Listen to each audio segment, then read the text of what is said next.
Can we turn the air down a little, or is it no? Down? It's hot. Yeah, he means like turn the temperature down. Okay. Because I've been through, by the way. You know that's not what he said, though, right? He turn the air down, which sounds like you're saying, can you turn the air conditioning down? Right. Can I tell you something? That has been truth. And that's I got rid of George Carlin. It's too complicated. God. Just truth. I established it. It's easy. So truth. That has been a battle with mine. I always say turn the air conditioner up.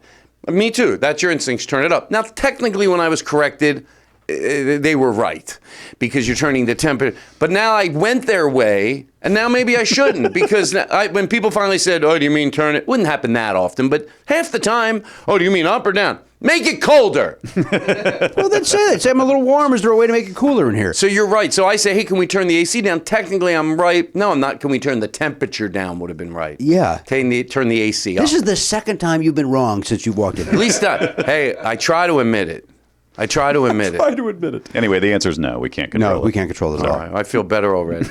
Hello, everybody, and I was excited. I got here early. I sat. You know what? I get here early when I do your show. Just like I wouldn't I wouldn't go to any late night show and show up like this guy you're talking about shows up in his limo, gets in and out. Right. But we wouldn't. We go to those shows early. You get in your headspace. They want you there early. So when I get here about 35, 40 minutes early.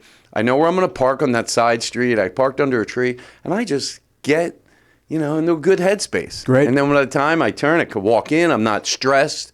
I have my coffee. So it's sort of... And then you're met with me yelling at you. I know, but I love it. I mean, it was great. It was great. Yeah, you wouldn't expect it any other way. If it was, but it's good to see you, and I mean that sincerely.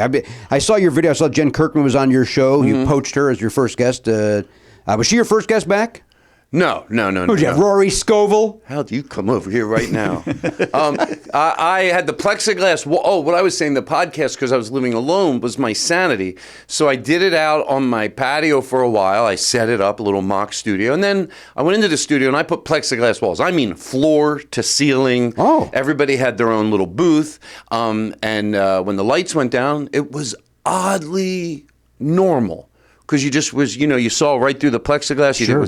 And I did that for a while, but it's like Berlin. About a month and a half ago, I go, the walls are coming down. They go, what if people aren't vaccinated? I go, I just have vaccinated people at this point. But now I don't care because if it's an unvaccinated person, I prefer still vaccinated. I still prefer if they get vaccinated. The net that I cast when it was time to come back into the studio, and you got this, we're all vaxxed. If you are vaxxed, we'd welcome you back into the studio. Yeah. And if that person said, I'm not vaxxed, then kick rock. Right. You're not coming in. Yeah, I guess I said it like that because so far I was going to say, like, it doesn't matter, but same thing with us. I always ask, and I say, hey, by the way, one time I forgot to ask. I go, hey, one time I forgot to ask, apologize. We're all vaxxed.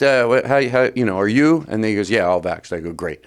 But now I check before. It's smart, but except for Vinnie, because Vinnie's an anti-vaxxer. Well, he is an anti-vaxxer, and he listens to the show. He'll listen. Vinnie the anti-vaxxer will listen? He has an alert that goes off if I mention his name anywhere. He tells his friends, gather around, Todd mentions me tonight. I just can't believe you dated Dr. Vinnie Boombatz. Dr. Vinnie Boombatz, who, by the way, Rodney's doctor. Yeah, and he's been my longtime guy as well. And I told you I saw Wendy Lehman there, so he might be. Right. But Rodney said, he had some, which was wrong. We have a running joke. Where Rodney, he has a friend, and if Rodney wasn't a comedian, a lot of the things that happened to him are just sad, and he should stand up for himself. Rodney's doctor, he said he had psoriasis or something. Imagine if he tells a friend, I told the doctor, I told him I had psoriasis, and what did he say? I said, I want a second opinion. Is that wrong? My friend goes, Gary Goldman, I'm talking about. He goes, well, there's a lot of doctors, they get in their own way, they're offended. He goes, why? What did he say? I told him, I told him I want a second opinion. He said it was ugly too. And Gary goes, Rodney, no, you don't have to put up with that. So my wife, she cheated on me. Oh, Rodney, you got to get out of that relationship. Did you say to a taxi driver, take me where it's fun? Yeah, and he took me to my wife's house. Oh, no. Rodney, no, you got to get out of that relationship. So anyway, but what would Rodney do if he was doing Mitch Hedberg's exact. I'll tell you. Hey. But I'm excited. No, fuck you, do it. Oh, okay. Yeah, you're right. Do the bits. But I always think of it. I'll tell you, I want to invent a vending machine that sells vending machines. The only problem is it have to be too fucking big. It's all right. I'll tell you. I'll tell you. The other day I saw a duck. A duck's opinion on you, and it's pretty much based on whether you got fucking bread or not. All right. What are you gonna do? It's all right. All right. We're all good. The other day I bought a candle. I don't have a fucking candle holder, so I bought a cake. All right. Good to see you. Good to see you. Heavy, baby, heavy. That's my favorite story about Rodney, and I believe these stories.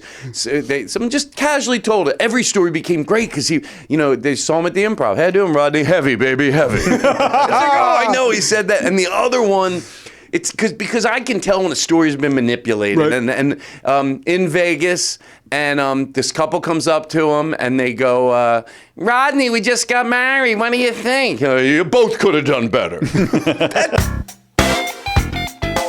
To hear the whole conversation, subscribe for free on Apple Podcasts or wherever you get your podcasts, or visit nevernotfunny.com.